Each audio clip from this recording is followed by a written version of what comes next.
When he adjusted my shoulders for the third time, his fingers lingering just a little too long, I realized I wasn't just imagining it. It started innocently enough, like most things do. My name is Alex, and the gym was never my thing until my boyfriend, David, suggested I join him on his fitness journey. David had been gushing about the benefits of working out together, but I quickly realized that his enthusiasm far outweighed my own. After a month of skipped sessions and half-hearted treadmill jogs, David's schedule got busy, and I found myself heading to the gym alone. That's when I met Eric, the trainer. Eric wasn't what I expected.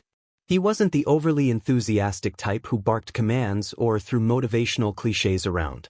No, Eric had a quiet confidence, the kind that immediately put people at ease while still demanding their full attention.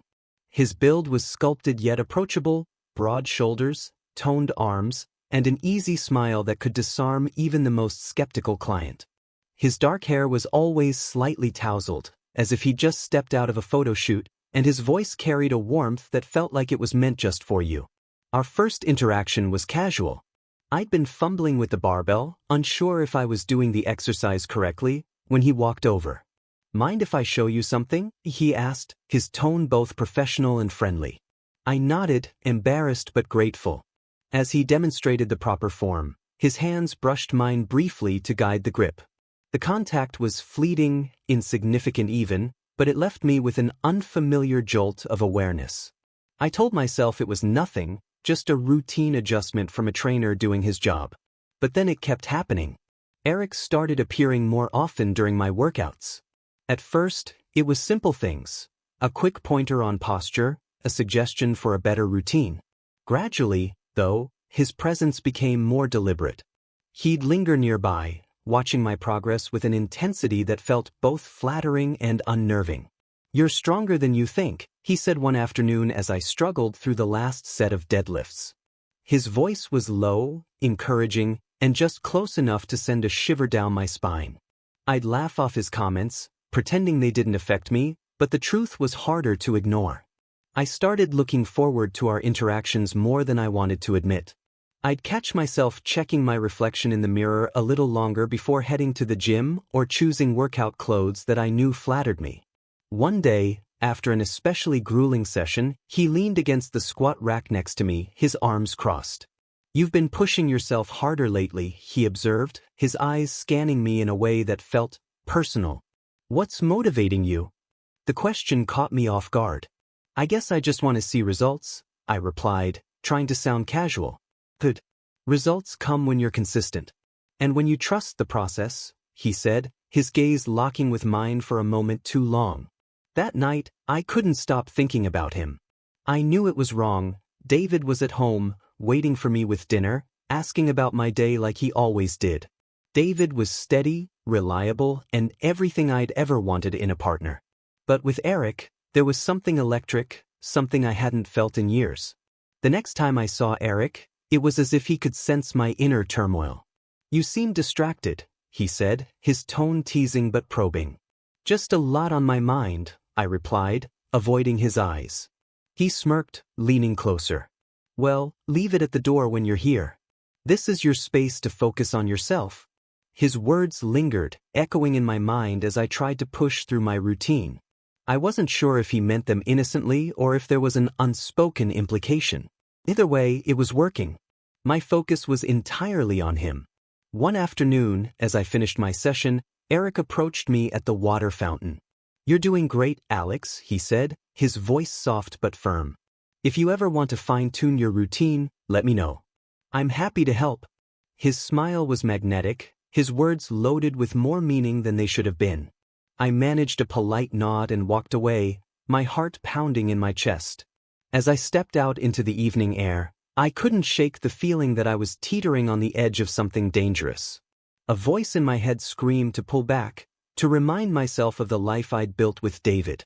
But another voice, quieter yet far more persuasive, whispered a single haunting question.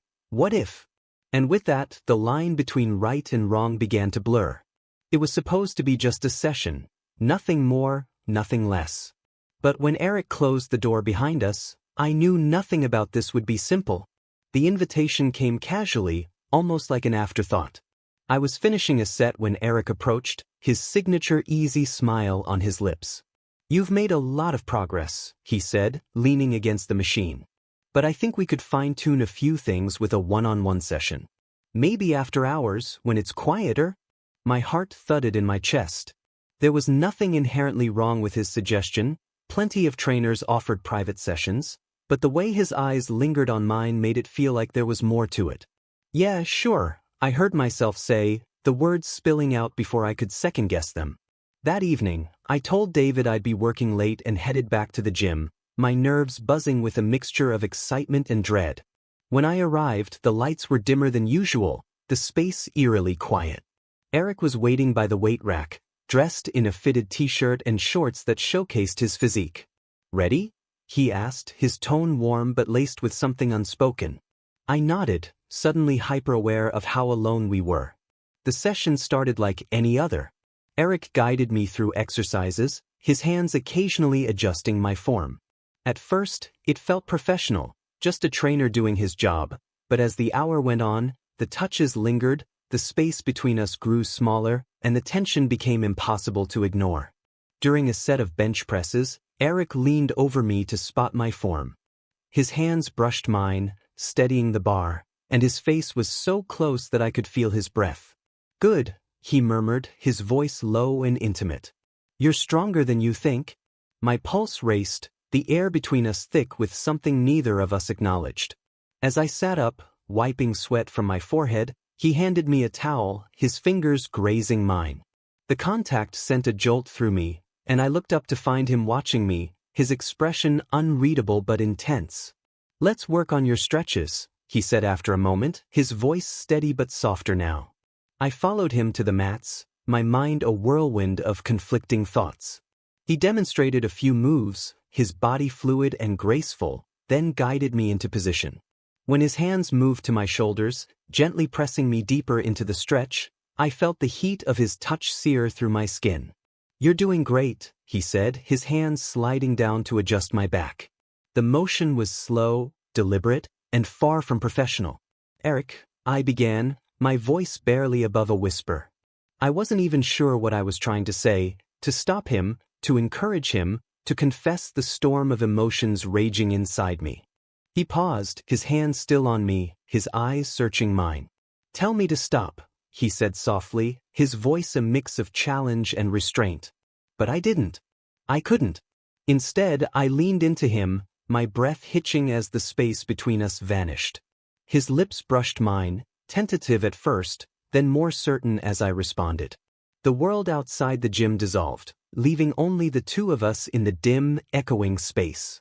The kiss deepened, his hands sliding to my waist, pulling me closer.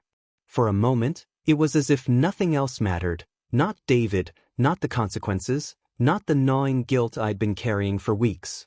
There was only the heat of Eric's body against mine, the intoxicating pull of a connection I couldn't explain or deny.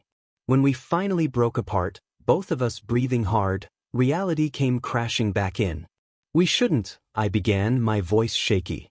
Eric held my gaze, his expression unreadable. "I know," he said, his tone steady but tinged with something I couldn't quite place. Regret, maybe, or resignation. Silence stretched between us, heavy and suffocating. "This doesn't have to mean anything," he said eventually, his voice low. "It's just something that happened." I wanted to believe him, to convince myself that this could be compartmentalized, filed away as a fleeting moment of weakness. But the weight in my chest told me otherwise. As I gathered my things and headed for the door, Eric called out, "Alex?" I turned, my hand hovering over the handle. "Take care of yourself," he said, his voice softer now, almost gentle. I nodded, unable to find the words to respond, and stepped out into the night. The cool air hit me like a slap, clearing the haze of the moment but leaving behind the unmistakable sting of guilt. I told myself it would end here, that it was a mistake I'd never repeat. But deep down I knew the truth. Some lines, once crossed, are impossible to uncross. Secrets don't stay buried for long. They linger in the air, in the silences, and eventually, they demand to be faced. The days after that night at the gym were a blur of guilt and self-recrimination. I avoided Eric, changing my workout schedule to avoid running into him. But no matter how hard I tried to bury what had happened, it clawed its way back to the surface every time I looked at David. David wasn't stupid. He noticed the changes almost immediately, how I hesitated when he reached for me, the way I seemed distracted during our conversations, and how I avoided eye contact when we lay in bed together. One night, as we sat on the couch in our usual after-dinner routine, he broke the silence. "Alex, what's going on?" he asked, his voice steady but tinged with concern. "What do you mean?" I replied, feigning ignorance, though my stomach twisted into knots. "You've been distant," he said, turning to face me fully. "You barely talk to me anymore. Does him feel somewhere else?" I opened my mouth to respond, but no words came. The weight of my secret pressed down on me, silencing the lies I wanted to tell. Instead, I shrugged. "I've just been stressed," I mumbled. "Work? The gym? It's a lot?" David frowned, his eyes searching mine. "If something's wrong, you can tell me," he said, his voice softening. "You know that, right?" I nodded, but his words only made the guilt sharper. David didn't deserve this. He didn't deserve my silence, my betrayal, or the mess I'd created. But how could I tell him the truth? How could I destroy the life we'd built together for a moment I couldn't even explain? The next day, I tried to avoid thinking about it altogether, throwing myself into work and errands. But as evening approached, my phone buzzed with a message that sent my heart racing. "Eric, haven't seen you around lately. Hope you're doing okay."